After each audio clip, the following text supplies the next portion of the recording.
Class 5-এ পড়ে, 10 বছর বয়স, ছেলে ঘরে এসেছে, স্কুল ছুটি হয়েছে, ঘরে এসেছে, ঘরে এসে মাকে ডাকছে, মা ও মা। আমি কথা বলবো না, আমি খাবো না, আমি আজকে কিছু খাবো না, আমি লুচি নিকুচি করেছি, আমি খাবো না বলছি তো নাকি? আমার রাগ হচ্ছে, বুঝতে পারছো না? সত্যি করে বলো তোমার আমার বয়স কত? 10 বছর আমার বয়স। আর 10 বছর ধরে তুমি একটা কথা আমাকে লুকিয়ে রেখেছো। তুমি এতদিন কেন বলোনি যে আমি আমার বাবার থেকে 1 মাসের বড়? যেই বলেছে গালে একটা ঠাস করে চড়পাজি হতো ছড়া ছেলে, তুই তোর বাপের থেকে 1 মাসের বড়। কে বলেছে তোকে?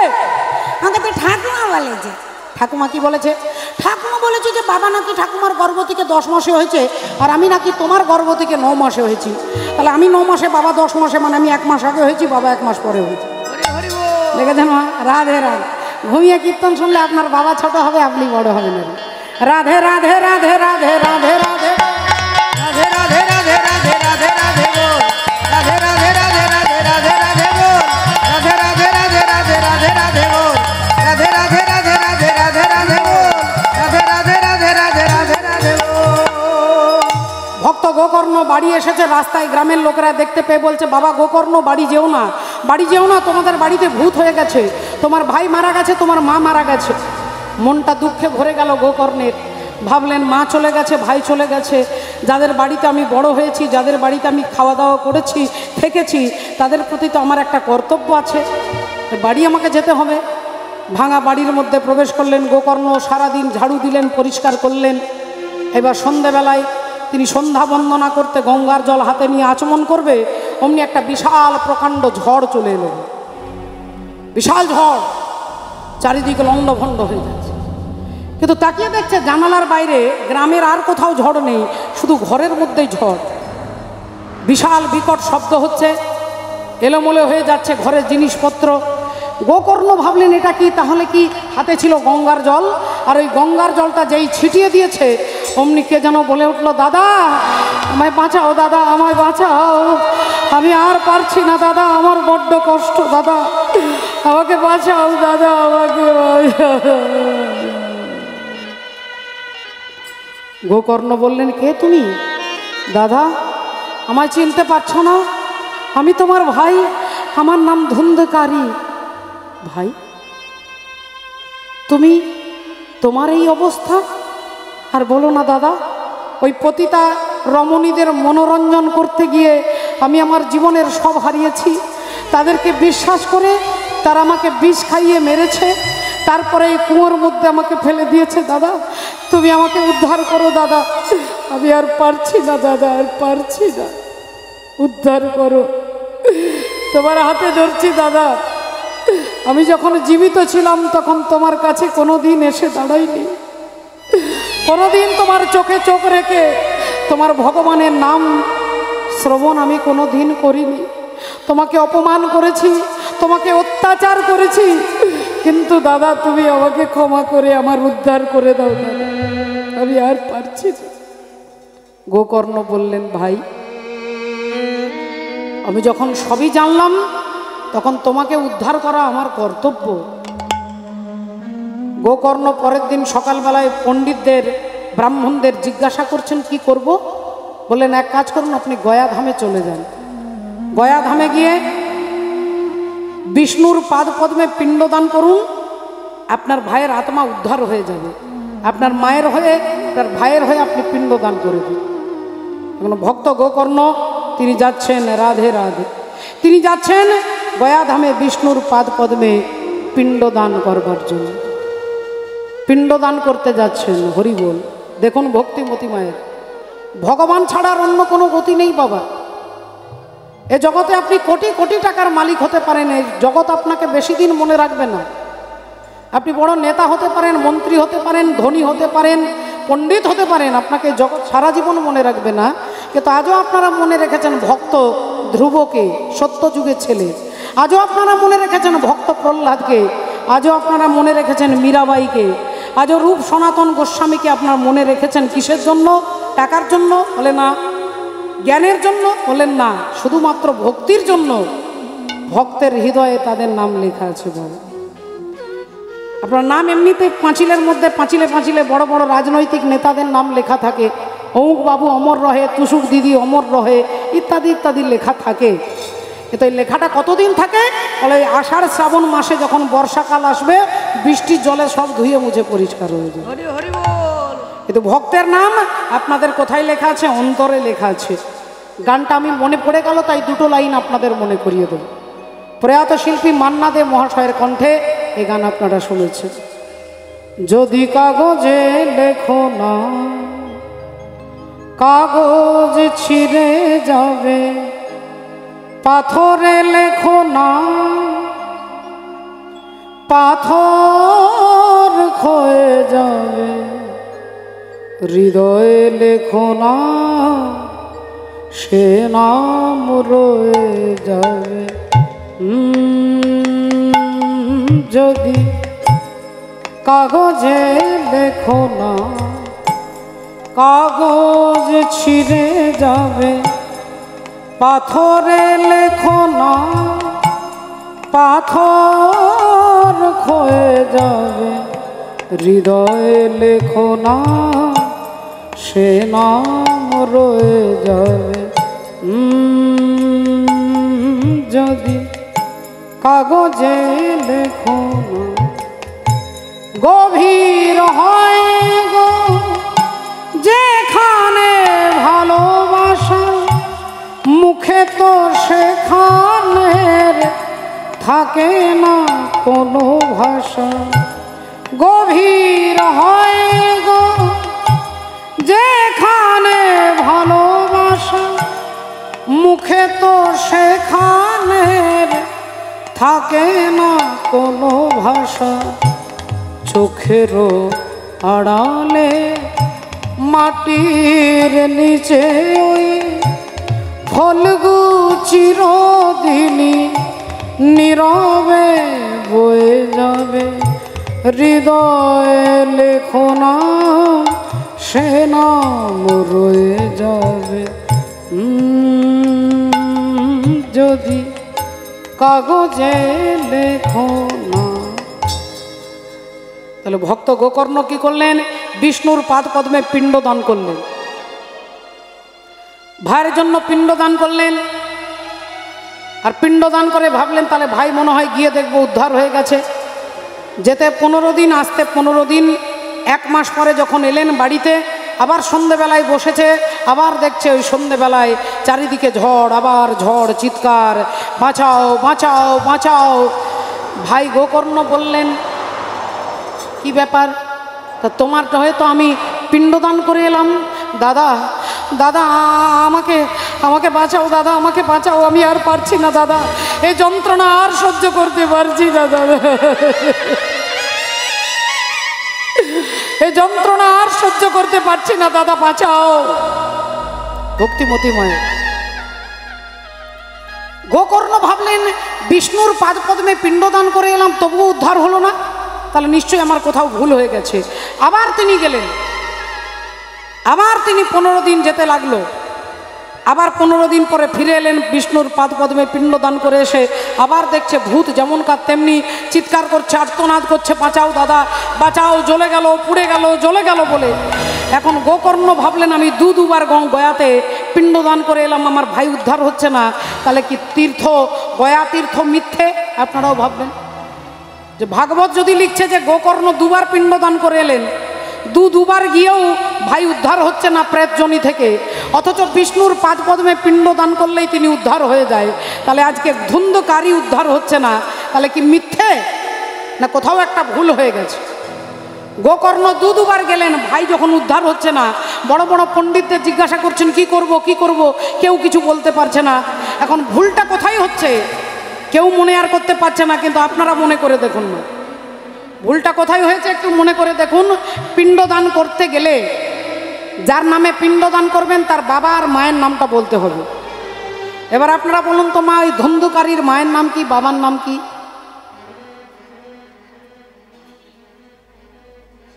তার বাবার নাম আত্মদেব ব্রাহ্মণ? সত্যি করে ভেবে বলুন। সম্পর্কে মাসি আর মেসোমশাই, এ তো ওখানে গিয়ে কি বলতে হচ্ছে গোকর্ণ তো জানে না। ভেতরে যে এত চালাকি হয়েছে তিনি তো জানে না। তিনি যতবার মায়ের নাম বাবার নাম ভুল বলছে, এখন আপনার বাড়ির ঠিকানায় চিঠি আসতে গেলে আপনার নামটা ঠিক করে বলতে হবে। ভোলানাথ বাবুর জায়গায় যদি অন্য নাম চলে আসে মহাদেব বাবু, তাহলে চিঠিটা এনার বাড়িতে পৌঁছাবে না। এখন বাবার নাম বলছে আত্মদেব ব্রাহ্মণ, মায়ের নাম বলছে ধুঁদলি, কিন্তু উনি তো ওনার মা নয় আর উনি ওনার বাবা নয়, তার পিণ্ডদান যথার্থ হচ্ছে না। এই বারবার যখন তিনি এখন ভুলটা ধরিয়ে দেবে কে, ধরাবে কে? গোকর্ণ চিন্তা করছে না, ভাইয়ের কষ্ট সহ্য করতে পারছে না, সূর্যের কাছে তপস্যা করছে। সকালবেলায় উঠে, ভোরবেলায় উঠে সূর্য উঠবার আগে যদি কেউ শুদ্ধ বস্ত্র পরে স্নান করে সূর্যদেবকে প্রণাম করেন, তাহলে 32 প্রকার রোগ এমনি এমনি সূর্যদেবের কৃপায় ভালো হয়ে যায়। আমি পাপী, আমি দুরাচারী ব্যক্তি, আমার কথা আপনাদের, আমি এই নিয়ম যদি পালন না করি বলে আমাকে কর্মের ফল ভোগ করতে হবে। কিন্তু আমার কথা মেনে যদি কেউ আপনাদের মনে বিশ্বাস হয়, সূর্য উঠবার আগে যদি কেউ সূর্যদেবকে অর্ঘ্য দিয়ে প্রণাম করতে পারেন, সূর্য প্রণামের মন্ত্রটাই বলে দিচ্ছেন, জবা কুসুম সংকাসন কাশ্যপ্যাং মহাদূতিম ধান্তারিং সর্ব পাপগ্ন প্রণতস্মি দিবাকরম। সমস্ত পাপ তিনি মুহূর্তের মধ্যে সূর্যের আলোতে পুড়ে ছাই হয়ে যায়। এটা হচ্ছে সূর্য প্রণাম মন্ত্র। জবা কুসুম সংকাসন কাশ্যপ্যাং মহাদূতিম ধান্তারিং সর্ব পাপগ্ন প্রণতস্মি দিবাকরম। ভোরবেলায় উঠে গোকর্ণ সূর্যদেবের প্রণাম করে সূর্যদেবকে বলছে, এবার তুমি পথ দেখাও, তুমি পথ দেখাও ঠাকুর, বলো আমি কি করব, এখন তুমি আমাকে সব বলে দাও। সূর্যদেব তখন বলছেন যে হে ভক্ত গোকর্ণ, তুমি যতবার গয়াধামে গেছো ভুলটা এই জায়গায় হয়ে গেছে। উনি ওনার বাবা নন, উনি ওনার মা নন, তাই ওখানে কোনো কাজ হচ্ছে না। বলেন তাহলে কি করব? তাহলে এক কাজ করো, তোমার ভাইকে 7 দিন হরি কথা শোনাও, ভাগবত শোনাও, ভাগবতের আসর তৈরি করো, গ্রামের সবাইকে নেমন্তন্ন করো, 7 দিন হরি কথা শোনাবে, ভাগবত শোনাবে। বলেন আমার ভাই শুনবে কোথায়? এই ভক্তদের আসনে বসে শুনবে? বললেন না, পারবে না। তোমার ভাই ভক্তদের আসনে বসতে পারবে না, সে তো প্রেত, ভূত হয়ে গেছে, সে ভক্তের আসনে বসবার তার ক্ষমতা নেই। তাহলে কি করে বসবে? বলে তোমরা ভক্তদের পাশে একটা বাঁশ, একটা 7টা, এই যে বাঁশের যে এক একটা জয়েন্ট আছে, জয়েন্টগুলো 7টা পর্বযুক্ত বাঁশ মাটিতে পুঁতে রাখতে হবে। আর ওই বাঁশের ভেতরে বসে ধুন্ধকারী হরি কথা শুনবে। একদিন ভাগবত হবে, একটা পর্ব ফেটে যাবে, আরেকদিন হবে আরেকটা পর্ব ফেটে যাবে, আরেকদিন হবে আরেকটা পর্ব ফেটে যাবে। রাধে রাধে, হরি বল, হরে কৃষ্ণ, জয় নিতাই, জয় রাধে। ভক্তিমতী মায়েরা সমস্ত কথা বলে দিলেন। ভক্ত গোকর্ণ আজকে ভগবানের আসর বসাবে, ভাগবতের আসর। গিরি ধারি গোপাল ব্রজ গোপদুলা গয় অপরূপ লীলা তব তরুণ তমল। গিরি ধারি গোপাল ব্রজ গোপদুলাল অপরূপ লীলা তব তরুণ তোমার। গিরি ধারি গোপাল ব্রজ গোপদুলাল অপরূপ লীলা তব তরুণ তমল। ধারি গোপাল ব্রজ গোপদুলাল অপরূপ লীলা তব তরুণ তোমার। যশোদার নয়নে তুমি ননিচ, নন্দ দুলাল তুমি আনন্দ কিশোর। যশোদার নয়নে তুমি ননিজ, নন্দ দুলাল তুমি আনন্দ কিশোর। আবার গীতায় সারথি তুমি যাদব গোপাল। গীতায় সারথি তুমি যাদব গোপাল। অপরূপ লীলা তব তরুণ তমল। অপরূপ লীলা তব করুণতম গিরি ধারি গোপাল ব্রজ গোপদুলাল অপরূপ লীলা তব করুণতম হরিও অপরূপ লীলা তব করুণতম অপরূপ লীলা তব করুণতম। ভক্তিমতী মায়েরা, তাহলে 7 দিন ধরে হরি কথা হবে, ভাগবতীয় কথা হবে, গোটা গ্রামের লোকজনকে নেমন্তন্ন করা হলো, সুন্দর একটা ভাগবতের আসর সাজানো হলো, যেখানে ভাগবত যিনি পাঠ করবেন তার জায়গাটা একটু উঁচু করে বেদি তৈরি করলেন, তাতে গোবর জল দিয়ে সুন্দর করে গোবর লেপে দিলেন, সুন্দর মা তুলসী বৃক্ষ এক পাশে রাখা হলো। এইবার আসন পেতে ভাগবতের আসর বসবে। একদিন ভাগবত হলো, ওই বাঁশের ভেতরে ধুন্ধকারীর আত্মাটা তার ভেতরে বসে। ভালো করে ভেবে দেখুন বাঁশটা কি। বাঁশটা কি?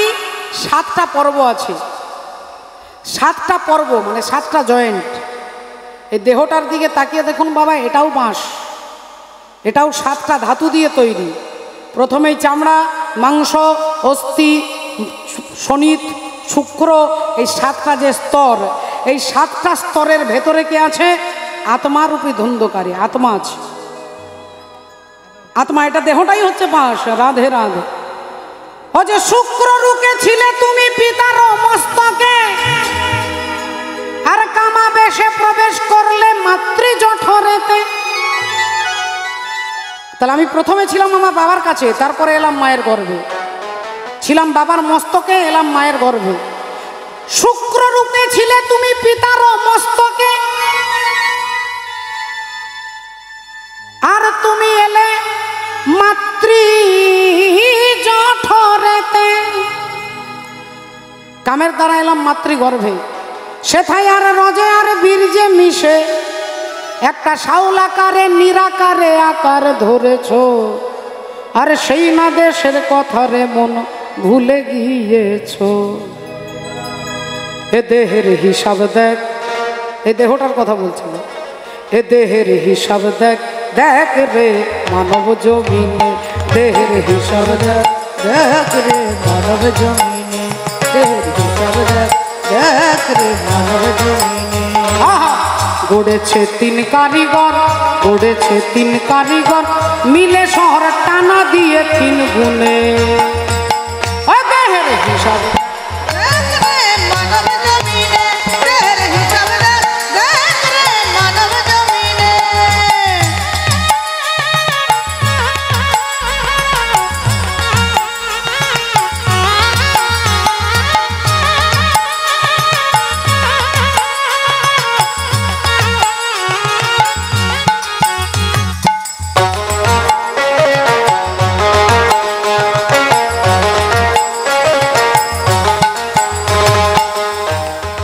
কি বলছে? এই দেহটা এটা 3টে কারিগর মিলে তৈরি করেছে বাবা, 3টে ইঞ্জিনিয়ার। তিনি কে কে? এক হচ্ছে আমার মা, এক হচ্ছে আমার বাবা, আর এক হচ্ছে ভগবান। ভগবানের কৃপা না থাকলে, শুধু পিতা মাতার দ্বারা আমার জন্ম হতে পারতো না বাবা। এরকম অনেক স্বামী স্ত্রী আছে যারা সন্তানের মুখ দেখতে পাচ্ছে না। তাহলে ওপরওয়ালার যদি না কৃপা থাকে, এ দেহটা আসলো না বাবা। রাধে রাধে। তাহলে এর একটা হিসাব আছে। হিসাব কি না? মায়ের দেহে আছে 4, মায়ের কাছ থেকে আমি 4 পেয়েছি, বাবার কাছ থেকে আমি 4 পেয়েছি। কত হলো? 8। আর ভগবানের কাছ থেকে 10, কত হবে? 18। তাহলে এই দেহটা হচ্ছে 18টা মোকাম দিয়ে তৈরি হয়েছে। চূড়া মধ্যে চূড়ামণি ব্রহ্ম পাশে স্থিতি, পাট মধ্যে মহাবিষ্ণু করেন বসতি, চক্ষুতে শ্রী কালাচাঁদ করিতেছে ধ্যান, নাসিকাতে নিত্যানন্দ করে মধুপান, কর্ণেতে চৈতন্য গোসাই হয়ে সাবধান, মুখেতে ভদ্রাক্ষ বসি 32 যোগান, জিহ্বাতে নারদ মুনি বাজাই কন্দল, জিহ্বা নিচে বসে নদী গয়া গঙ্গা জল, আল জিহ্বায় সরস্বতী, বামেতে শ্রীরাম, কণ্ঠেতে শ্রী কানাই, বাহুতে বলরাম, হস্তেতে শ্রী গোবিন্দ দান অধিপতি, সপ্তদ্বীপে জগন্নাথ করেন বসতি, নাভিমূলে ব্রহ্মা সদা করিতেছে লীলা, লিঙ্গে মহাদেব বসি লয়ে চন্দ্রকলা, গুহ্যদ্বারে বসিয়াছে নাড়ুয়া গোপাল, কামিনীর সঙ্গে কেলি বড়ই রসাল, হাঁটুতে শক্তির স্থিতি বসুমতী পায়, 18 মোকাম তত্ত্ব শুনো সমুদায়। এই সব তত্ত্ব কথা যেই জন জানে, নরলোকে তুচ্ছ তারে দেবলোকে। আহা!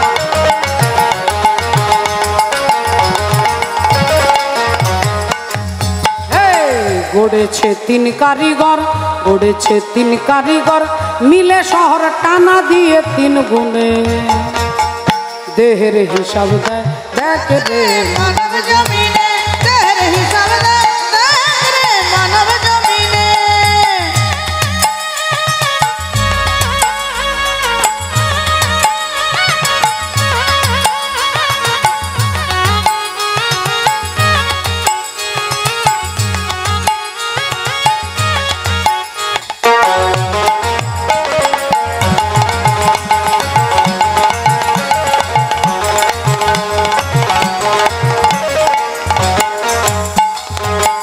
তাহলে দেখুন মা, ও মা, দেহটা তৈরি হচ্ছে। আর প্রথম মাসে রজে বীজে রক্ত শোণিতময়, আর 2 মাসে খড়কুড়া অস্থির উদয়। 2 মাসে খড়কুড়া অস্থির উদয়, 2 মাসে খড়কুড়া অস্থির উদয়। আর 3-তে ত্রিগুণ, ওগো 3-তে ত্রিগুণ মস্তক জন্মায়, আর 4-তে চক্ষু কর্ণ লয় গুণে। দেহের হিসাব দেখ, হিসাব দেখ দেখ রে মানব জমিনে, দেহের হিসাব দেখ রে মানব জমিনে। গড়েছে 3 কারিগর, গড়েছে 3 কারিগর, মিলে শহর টানা দিয়ে 3 গুণে। ও দেহের হিসাব দেখ দেখ রে মানব জমিনে, দেহের হিসাব দেখ রে মানব জমিনে। দেহের হিসাব দেখ রে মানব জমিনে, দেহের হিসাব দেখ দেখ রে মানব জমিনে। রাধে। হিসাব দেখ রে মানব জমিনে, দেহের হিসাব দেখ রে মানব জমিনে। তাহলে মা কি হলো, একদিন ভাগবত শুনলো, একটা মাসের পর্ব ফেটে গেল। 2 দিন শুনলো, 2টো পর্ব ফেটে গেল। 7টা পর্ব যখনই ফেটে যাবে, ধুন্ধকারী উদ্ধার হয়ে যাবে। তাহলে ওই বাঁশটা যদি আমার দেহ হয়, আমরা প্রতিটা মানুষ ওই 7টা পর্বের বাঁশ, উদ্ধার হব কি করে? বলে ভাগবত শ্রবণ করে। ভগবানের কথা শুনলে এই আত্মাটা পবিত্র আত্মায় পরিণত হবে। আর তিনি কি করবে? বলে তিনি পরমাত্মাকে দর্শন করবে। তাহলে 7 দিন হরিকথা হলো। হরিকথা বলে যার যেমন ভাব তার তেমন লাভ হবে। বলে যার যেমন ভাব হবে তার তেমন লাভ হবে। হরি বল। আমরা শুনবো, আমরা জানবো একটা সত্যিকারের ঘটনা। উত্তর ভারতে একজন ভদ্রলোক ছিলেন, তিনি এতটাই সহজ সরল, গোটা গ্রামের লোক তাকে ভোলা বলে ডাকতেন। তার মা নেই, বাবা নেই, স্ত্রী নেই, পুত্র নেই, ভাই নেই, দিদি নেই, কেউ নেই। সংসারে একা, ঘর আছে, জমি আছে, কিন্তু তিনি এতটাই সহজ, এতটাই ভোলা যে তিনি এমনি কোনো চাকরি বাকরি করে না। যদি কারোর বাড়িতে, ধরুন যেমন এখানে ভোলানাথ বাবুর বাড়িতে ওই হরিনাম যজ্ঞ হচ্ছে, তিনি চলে আসবে, এসে নিজে কাজ করবে, ঝাড়ু দেবে, জল আনবে, কাঠ আনবে, তার বিনিময়ে সে শুধু পেট ভরে খাবে আর বাড়ি চলে যাবে। তাকে যদি কেউ খেতে দেয় তা বেশ, তার আর কিচ্ছু বলার নেই। কিন্তু গোটা গ্রামের লোক ধীরে ধীরে তাকে নেমন্তন্ন করা বন্ধ করে দিতে লাগলেন। কেন? তার তো কোনো টাকা পয়সা লাগে না। ফলে তার কারণটাই হচ্ছে সে খেতে বসলে মিনিমাম 70 থেকে 80টা লুচি খাবে মা, আর 150টা রসগোল্লা খাবে। তারপরে তো তরকারি পাতি এগুলো আছে, হরি বলে রাধের। এখন সবার তো আর সমান সমর্থ থাকে না, ঘাড় ধাক্কা দিয়ে বার করে দেয়, কেউ আবার খেতে দেয়, কেউ আবার বার করে দেয়। এভাবে একদিন ভোলার মনে খুব কষ্ট হলো, আমি এই গ্রামে থাকবো না। ঘর বাড়ি জমি সব ফেলে দিয়ে আর সে গ্রাম থেকে বেরিয়ে চলে যাচ্ছে। হাঁটতে হাঁটতে চলে যাচ্ছে, যেতে যেতে যেতে যেতে সন্ধে হয়ে গেছে। হঠাৎ দেখলেন একটা ঘন্টার শব্দ শুনতে পেলেন। আর ঘন্টার শব্দটা শুনে ভোলা ভাবলেন, যাই তো ওই মন্দিরে কি হচ্ছে, যদি একটু প্রসাদ প্রসাদ দেয়। এই মন্দিরের ভেতরে এসে দেখছেন বাবাজি বসে নামের মালা জপ করছে। আর অমনি ভোলা গিয়ে বাবাজির পায়ে ধরেছে, বাবাজি বাবাজি বাবাজি, ও বাবাজি। বাবাজি বললেন, কি রে বাবা, কি নাম তোর? বাবাজি আমার নাম ভোলা। তা বাবা ভোলা, কি বলছিস বল? বাবাজি আমি আপনার আশ্রমে থাকবো। হ্যাঁ রে বাবা, আশ্রমে থাকবি? আশ্রমে না না বাবাজি, আমি সব কাজ করে দেবো। আমি বাসন মাজবো, কাপড় কাচবো, জল এনে দেবো, ঝাড়ু দিয়ে দেবো, কাঠ এনে দেবো, সব আপনার করে দেবো। আমাকে কোনো বেতন দিতে হবে না, শুধু পেট ভরে খেতে দিতে হবে বাবাজি। খাওয়া দিতে হবে, আমি খাওয়ার ছাড়া বাঁচতে পারবো না। বাবাজি বললেন ঠিক আছে, তাহলে তুই খেতে দিলেই যদি তোর আনন্দ, টাকা পয়সা যদি না লাগে, তুই যতদিন ইচ্ছে এই আশ্রমে থাকবি, তোকে আমি পেট ভরে খেতে দেবো। পরের দিন সকাল থেকে মনের আনন্দে ভোলা কাজ করে, আর গুরু বাবা নিজে আসন পেতে তাকে নিজের হাতে খেতে দেয়। কত লুচি খাবি খা, আশ্রমে কোনো খাবারের অভাব নেই। কত লুচি খাবি, কত পায়েস খাবি, কত সুজি খাবি, ক্ষীর খাবি, সমস্ত খাবার পেট ভরে খেতে দেয়। আর ভোলা আনন্দে কাজ করে। এখন ভোলা জানবে কি করে 2 দিন, 10 দিন, 14 দিন পরে আজকে একাদশী। ভোলা তো জানে না একাদশী মানে কি। একাদশী আশ্রমে সবাই একাদশী পালন করেছে, সব নির্জলা একাদশী, জলটা পর্যন্ত খাবে না, রান্নাঘরে তালা দেওয়া, সব বসে বসে নাম জপ করছে। ভোলা দেখছে 10টা বেজে গেছে, রান্নাঘর বন্ধ। এখন না পেরে গুরুজির কাছে এসেছে, গুরুজি গুরুজি গুরুজি, ও গুরুজি। কিরে কি হয়েছে? গুরুজি আজকে রান্না হবে না। গুরুজি বললেন তুই জানিস না আজকে নির্জলা একাদশী? আগে গুরুজি নির্জলা একাদশী মানে কি? গুরুজি বললেন নির্জলা একাদশী মানে আজকে জল খাওয়া যাবে না। ভোলা তখন বলছে ঠিক আছে গুরুজি, আজকে জল খাবো না, পেট ভরে ভাত খেলেই চলবে। গুরুজি বললেন হ্যাঁ রে হতচ্ছাড়া ছেলে, নির্জলা মানে আজকে জল খাওয়া যাবে না, তুই ভাত খাবি? আজকের দিনে ভাত মুড়ি চিড়ে কিছু চলবে না। যেই এ কথা বলেছে গুরুজির পায়ে ধরেছে, গুরুজি আমি মরে যাব, আমি মরে যাব গুরুজি, আপনি আমাকে আর অন্য কিছু বলুন, সব করব গুরুজি, আমি না খেয়ে থাকতে পারি না। গুরুজি এই আপনার পায়ে হাত দিয়ে বলছে আমি না খেয়ে থাকতে পারি না, আপনি আমাকে অন্য কোনো একটা খাবারের ব্যবস্থা করে দিন। বেচারা গুরুদেবের খুব দয়া হলো, আহারে না খেয়ে থাকতে পারে না, পায়ে ধরে কাঁদছে। আচ্ছা ঠিক আছে শোন বাবা, দাঁড়া দাঁড়া, তোকে 250 আটা দিচ্ছি, 250 আলু দিচ্ছি, একটু ঘি দিলাম, একটু গুড় দিলাম। তুই আশ্রমের বাইরে ওই জঙ্গলে গিয়ে রুটি করবি, আলু সেদ্ধ করবি, ঘি মাখাবি, গুড় দিবি, তুলসী পত্র দিয়ে রামচন্দ্রকে নিবেদন করে তুই খাবি, কেমন? যা বাবা যা। এখন সে এসেছে মন্দিরের বাইরে, একবারে জঙ্গলে পাথর দিয়ে উনুন তৈরি করেছে, এবার রুটি করেছে, আলু সেদ্ধ করেছে, ঘি মাখিয়েছে, গুড় দিয়েছে। গুরুজি বলেছে তুলসী পত্র দিয়ে রামকে নিবেদন করতে। এখন তুলসী পত্র দিয়ে সে ভাবছে আমি যেমন খাই রাম সেরকম খাবে। এবার থালাটা নিয়ে বারবার বলছে তুমি এসো, তুমি আসছো না কেন? আরে কি মুশকিল, গুরুজি তোমাকে দিতে বলেছে, তুমি না খেলে তো আমাকে দেবে না, তুমি এসো না। পাতাটা হাতে নিয়ে চিৎকার করছে রাজা রাম আইয়ে, সীতা রাম আইয়ে, মেরে ভোজন কা ভোগ लगाई।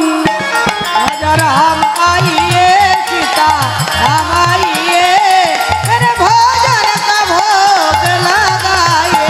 राजा राम आइए, सीता राम आइए, मेरे भोजन का भोग लगाइए। राजा राम आइए, सीता राम आइए, मेरे भोजन का भोग लगाइए। राजा राम आइए, सीता राम आइए, मेरे भोजन का भोग लगाइए। কেঁদে কেঁদে একবারে চিৎকার করে কাঁদা শুরু করেছে, টপ টপ করে জল পড়ছে, আর বলছে তোমার খিদে পাচ্ছে না বলে কি আমারও খিদে পাচ্ছে না? আরে তুমি না এলে তো গুরুজি রেগে যাবে, আসছো না কেন? এইবার হাউ হাউ করে কাঁদছে। যখন 40 মিনিট পরে ভগবান রামচন্দ্র সীতা দেবীকে নিয়ে চলে এসেছেন, আর দুজনে যখন স্বামী স্ত্রী দাঁড়িয়েছেন, ভোলা বলল কি ব্যাপার, তোমাকে একা ডেকেছি, তুমি তোমার বউকে এনেছো কেন? এই কটা রুটি 3 জনে মিলে ভাগ করলে পেট ভরবে, হ্যাঁ? তোমার বউকে এনেছো কেন? তাড়াতাড়ি ভাল লাগে না, তুমি কোনো কথা বুঝতে চাও না। আবার একটু পরে মাথা ঠান্ডা হয়ে গেছে, এই তুমি কিছু মনে করো না, তুমি না কি সুন্দর দেখতে, তোমার কি সুন্দর চোখগুলো। আচ্ছা ঠিক আছে, তুমি যখন এবারে ভুল করে নিয়ে এসেছো, কিন্তু পরের বারে কাউকে আনবে না, তুমি একলা আসবে। কিন্তু আজকে 3 জনে মিলে রুটি সেবা করেছে, ভগবান চলে গেছে, ভোলাও চলে এসেছে। আবার আশ্রমে এসে ঠিক 14 দিন পরে আবার একাদশী, আবার গুরুজির কাছে দাঁড়িয়েছে, গুরুজি ও গুরুজি, ও গুরুজি।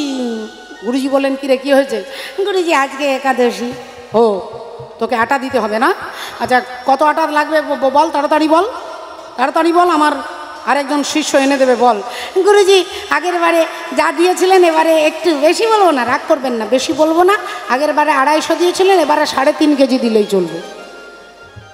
গুরু বললেন 250 থেকে 3.5 কেজি হয়ে, আগে গুরুজি কুলোচ্ছে না তো, হচ্ছে না তো, পেট ভরছে না তো। না তোর সঙ্গে আর বকতে পারবো না। এই একে 3.5 কেজি আটা দিয়ে দে, 2.5 কেজি আলু দিয়ে দে। আবার রুটি করেছে, আবার আলু সেদ্ধ করেছে, আবার রামচন্দ্রকে ডাকছে, রাজা রাম আইয়ে সীতা রাম আইয়ে মেরে ভোজন কা ভোগ लगाइए। राम आइए सीताराम आइए मेरे भोजन का भोग लगाइए। राजा राम आइए सीताराम आइए मेरे भोजन का भोग लगाइए। এইবার আবার 30 মিনিট পরে ভগবান রামচন্দ্র সীতা দেবী সঙ্গে হনুমানকে নিয়ে চলে এসেছে। ভোলা বলল, কি ব্যাপার তোমার এক একজন ক্যান্ডিডেট বেড়ে যাচ্ছে বারবার, তা তুমি কি আমার ভাষা বুঝতে পারছো না? আরে এই কটা রুটি 4 জনে মিলে খেলে পেট ভরবে? ও রাগ করে তোমাকে। আবার বলছে, এই তুমি হাসলে না কি ভালো লাগে। আচ্ছা ঠিক আছে, তুমি মনে হয় 15 দিনে ভুলে গেছো না? আচ্ছা ঠিক আছে, এবার এনেছ, এবার আমি কিন্তু দিচ্ছি, কিন্তু পরের বারে কাউকে আনবে না। আবার 4 জনে মিলে সেবা করেছে। আবার 3 জন চলে গেছে, ভোলা এদিকে চলে এসেছে। দেখতে দেখতে আবার পরের একাদশী, আবার গুরুজির কাছে গেছে। গুরুজি, ও গুরুজি, গুরুজি একটা নখের সঙ্গে আরেকটা নখকে ঘষছে আর বলছে, গুরুজি। গুরুজি বলছে, বলতে হবে না, বুঝতে পেরে গেছি, আটা দিতে হবে। কত দিতে হবে বল, কত দিতে হবে? গুরুজি রেগে রেগে বলবেন না, বেশি চাইবো না, 7.5 কেজি দিলেই হবে। বলেন, এই তুই একাদশী করছিস না আটা ধসি করছিস রে? আটার পরিমাণ দিন দিন বেড়ে যাচ্ছে। গুরুজি কুলোচ্ছে না তো, হচ্ছে না তো। মুশকিল, আমার মেজাজ খারাপ করে দেবে। এই 7.5 কেজি আটা দিয়ে দে, 5 কেজি আলু দিয়ে দে। এনে আবার রুটি করেছে, আবার আলু সেদ্ধ করেছে, আবার রামচন্দ্রকে ডাকছে। আবার যেই ডেকেছেন ভগবান রামচন্দ্র, সীতা দেবী, হনুমান সঙ্গে লক্ষণকে নিয়ে চলে এসেছে। ভোলা বললেন, আচ্ছা তুমি আমাকে খুব বোকা ভেবেছো, তুমি ভেবেছো আমি কিছুই বুঝি না, কিছুই করি না। আজকে আমি কিচ্ছু বলবো না, পরের একাদশীতে তোমার মজা দেখাবো। আজকে সবাই মিলে সেবা করে চলে গেছে, ভোলাও এসে গেছে। ঠিক তার পরের একাদশী গুরুজির কাছে দাঁড়িয়েছে। গুরুজি একটু গম্ভীর স্বরে বললেন, হ্যাঁ বল, কি হয়েছে বল। আগে গুরুজি আটা লাগবে। হ্যাঁ, কত লাগবে? আগে গুরুজি এত রাগ করবেন না, বেশি চাইবো না, আজকে 11 কেজি দিলেই হবে। গুরুজি বললেন, তোর পেট না চৌবাচ্চা, বলতো 11 কেজির আটা? আগে হ্যাঁ গুরুজি, হচ্ছে না তো। গুরুজিও মনে মনে চ্যালেঞ্জ করেছে যে আজকে আমি তোকে দেখবো 11 কেজি আটার রুটি তুই কেমন করে খাস। আর 11 কেজি আটার রুটি করাও এত সোজা নয়, কি করে করিস আমি দেখবো। 11 কেজি আটা দিয়েছে, 7 কেজি আলু দিয়েছে। আজকে ভোলা আটা এনেছে, আলু রেখেছে, রুটিও করেনি, আলু সেদ্ধও করেনি, সব পাতাতে রেখে দিয়ে রামচন্দ্রকে ডাকছে, শ্রীরাম जानकी बैठे हैं मेरे सीने में। जानकी बैठे मेरे सीने में। जानकी बैठे मेरे सीने में। देख लो मेरे दिल के नगीने में, देख लो मेरे दिल के नगीने में। जानकी बैठे मेरे सीने में। जानकी बैठे मेरे सीने में। मुझको कीर्ति न वैभव न जस चाहिए, राम के नाम का मुझको रस चाहिए।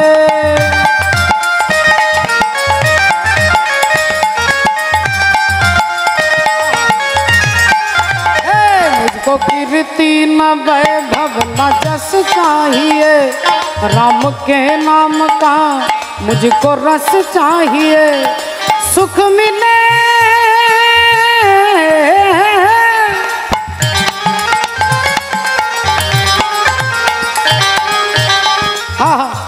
सुख मिले सी अमृत को पीने में, सुख मिले सी अमृत को पीने में। जानकी बैठे मेरे सीने में।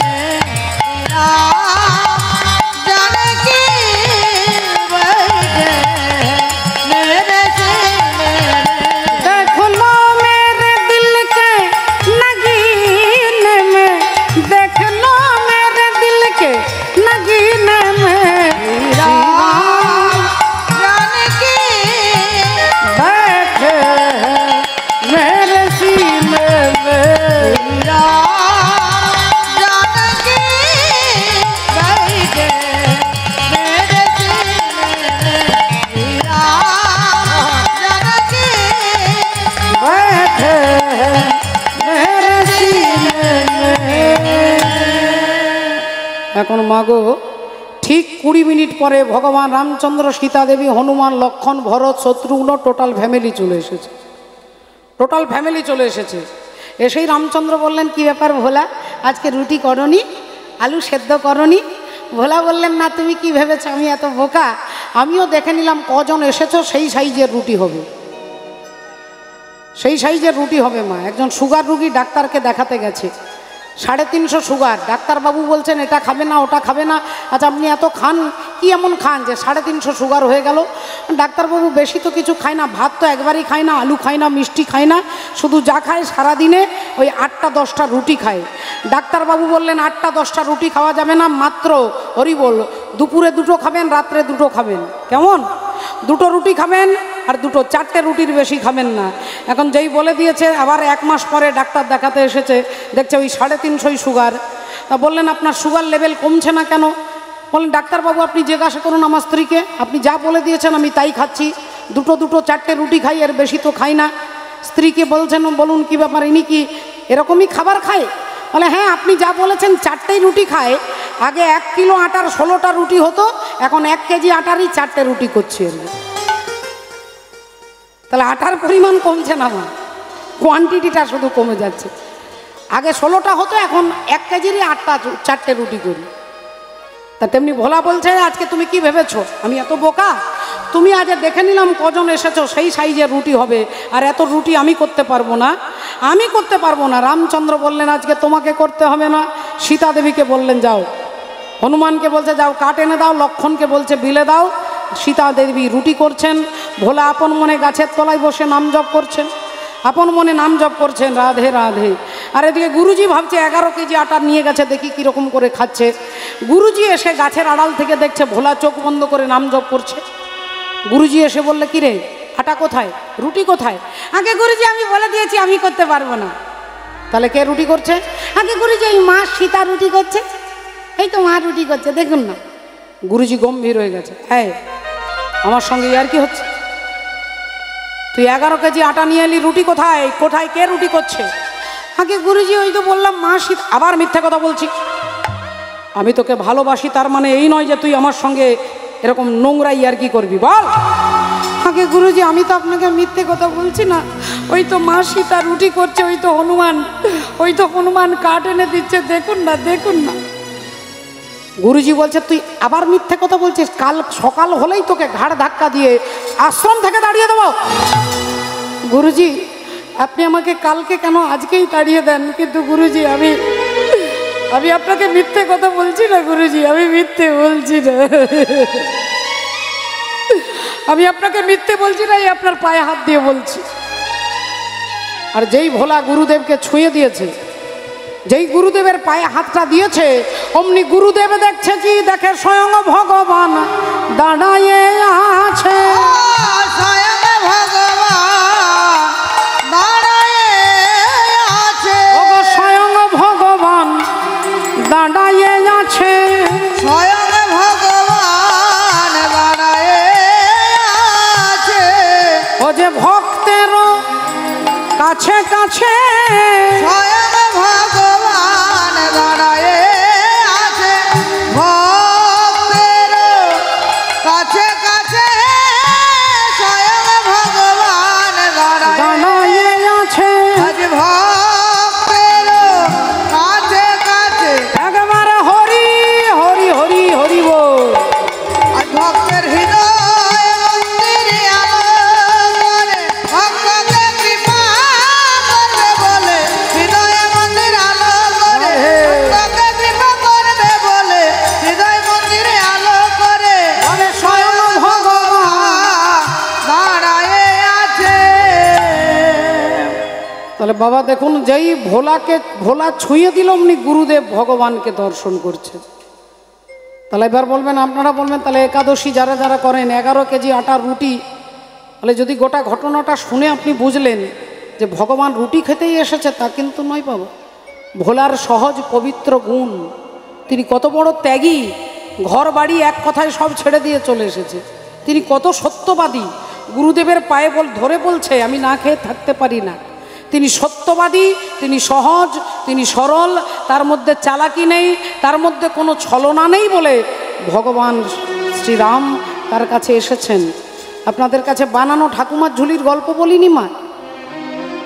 এনার নাম হচ্ছে, আপনারা অযোধ্যায় যদি কখনো যান, এনার নামই হয়ে গেছে আঢাইয়া মহারাজ। 2.5 কেজি আটার রুটি খেতে পারতেন, প্রতিদিন 2.5 কেজি আটার রুটি খেতেন বলে এনার নাম হলো আঢাইয়া মহারাজ। হিন্দিতে আমরা বাংলায় বলি 2.5 কিলো আলু দেন তো, এই হিন্দিতে বলে 2.5 কিলো, 2.5 মানে 2.5, আঢাইয়া মহারাজ তার নামই হয়ে গেল। এনার গুরুদেব যিনি, তিনি ছিলেন ছত্রপতি শিবাজি মহারাজের গুরু। শিবাজি মহারাজের গুরু, তার শিষ্য হচ্ছে আঢাইয়া মহারাজ, যার কথা আপনারা শুনলেন। তিনি সাক্ষাৎ সরলতার গুণে ভগবানকে দর্শন করেছেন। তাহলে আজকে 7 দিন ভাগবত শুনে ধন্দকারী তিনি উদ্ধার হয়ে বৈকুণ্ঠে চলে যাচ্ছেন। বৈকুণ্ঠে চলে যাচ্ছেন বিমানে চেপে। গোটা গ্রামবাসী দাবি করল যে আমরা চাঁদা দিলাম, আমরা প্যান্ডেল তৈরি করলাম, আমরা 7 দিন শুনলাম, কিন্তু একা ধন্দকারী উদ্ধার হয়ে ভগবানের কাছে চলে যাচ্ছে, তাহলে আমরা উদ্ধার হলাম না কেন?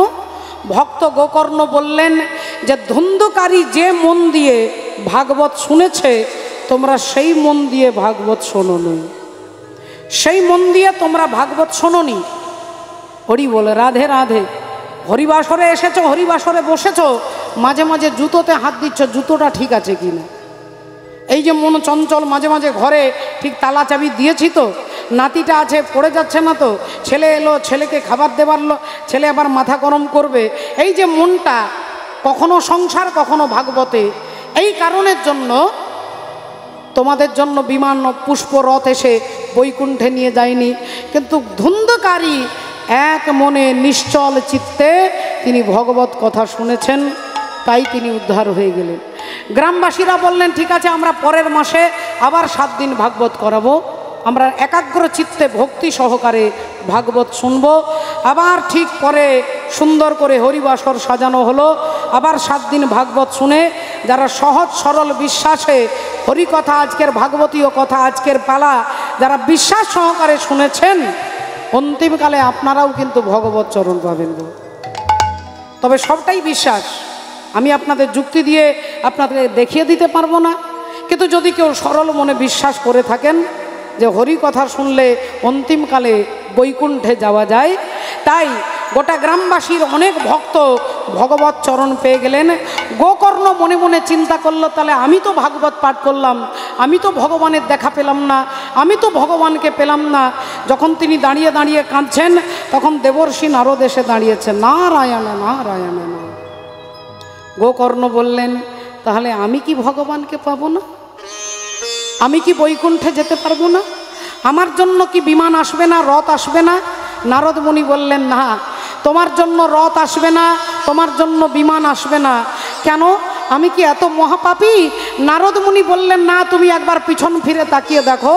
আর যেই গোকর্ণ পিছন ফিরে তাকিয়ে দেখছে, দেখে স্বয়ং ভগবান দাঁড়াইয়ে আছে, স্বয়ং ভগবান দাঁড়ায়ে ওগো স্বয়ং ভগবান দাঁড়াইয়ে আছে, স্বয়ং ভগবান দাঁড়ায়ে আছে, সে তো থাকে ভক্তের কাছে কাছে, স্বয়ং ভগবান দাঁড়ায়ে আছে, থাকে ভক্তের কাছে কাছে, স্বয়ং ভগবান দাঁড়ায়ে আছে।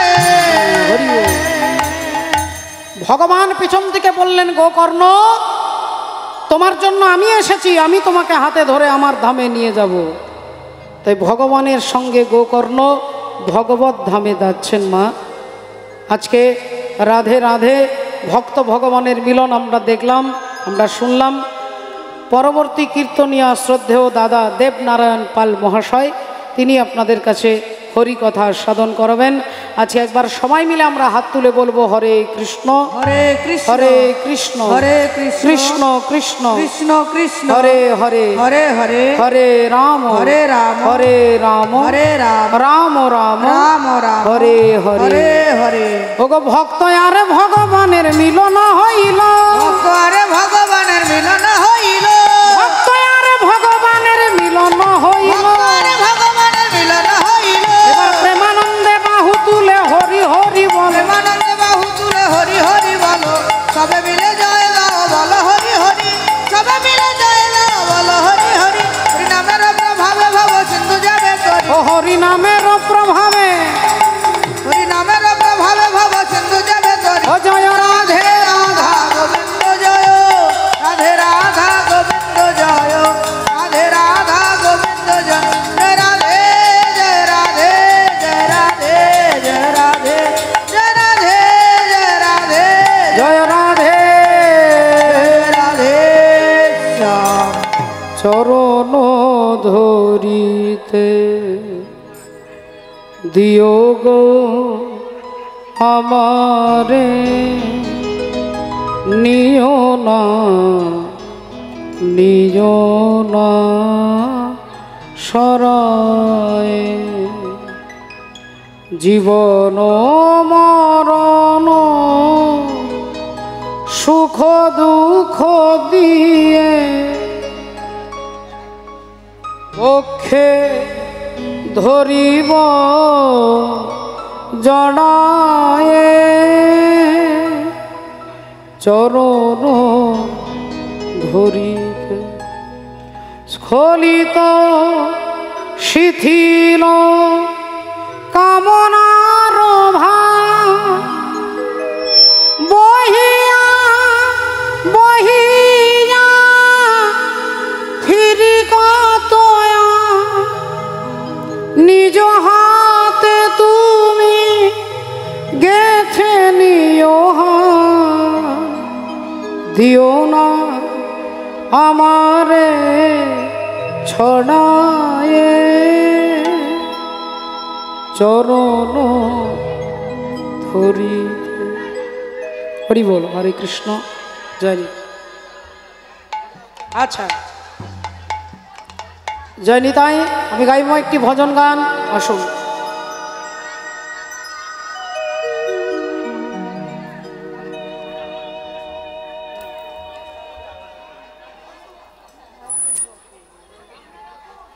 जय राधे जय राधे जय राधे, बोलो सच्चिदानंद भगवान की जय।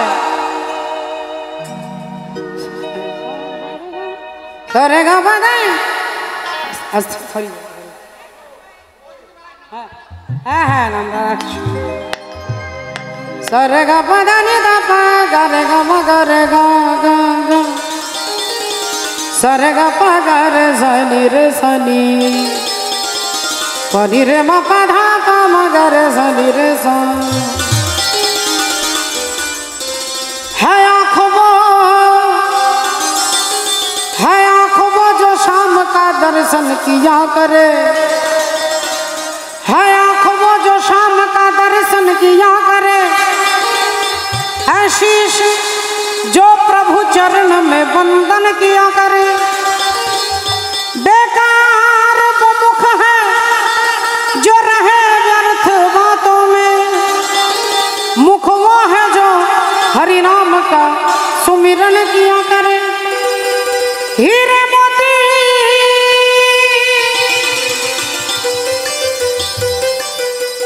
हीरे मोती से नहीं शोभा है हाथ की, जो हाथ भगवान का पूजन किया करे। मर कर भी अमर नाम से जीव की जग में, प्रभु प्रेम में बलिदान जो जीवन दिया करे।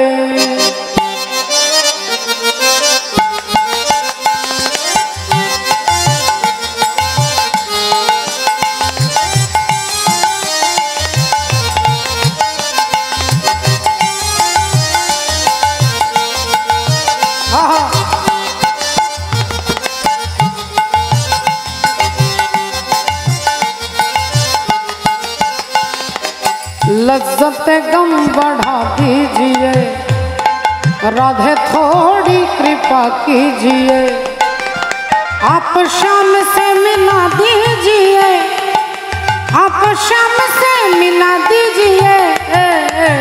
ऐसी लागी लगन मीरा हो गई मगन, ऐसी लागी लगन मीरा हो गई मगन। वो तो गली गली हरि गुण गाने लगी, महलों में पली बन के जोगन चली, महलों में पली बन के जोगन चली। मीरा रानी दीवानी कहाने लगी, ऐसी लागी लगन।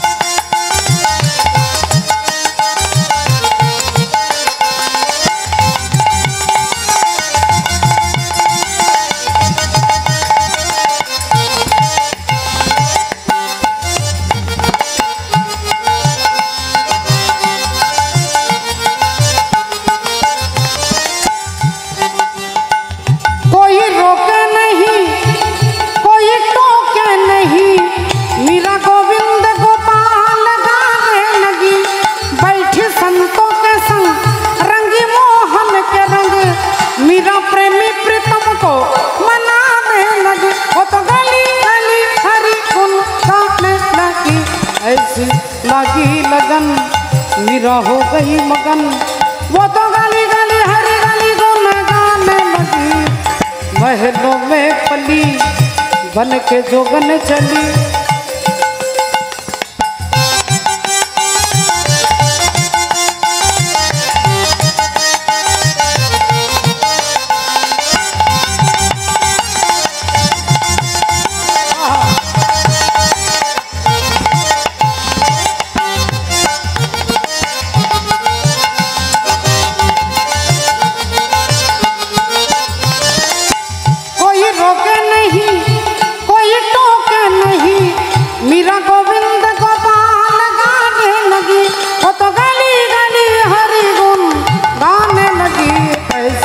लागी लगन मीरा हो गई मगन, ऐसी लागी लगन मीरा हो गई मगन, ऐसी लागी लगन मीरा हो गई। निताई गौर सीतानाथ प्रभुवंदे राधे राधा गोविंद जय, राधे राधा गोविंद जय, राधे राधा गोविंद जय, राधे राधा गोविंद राधे राधा गोविंद जय, राधे राधा गोविंद जय, राधे राधा गोविंद जय, राधे राधा गोविंद जय, राधे राधा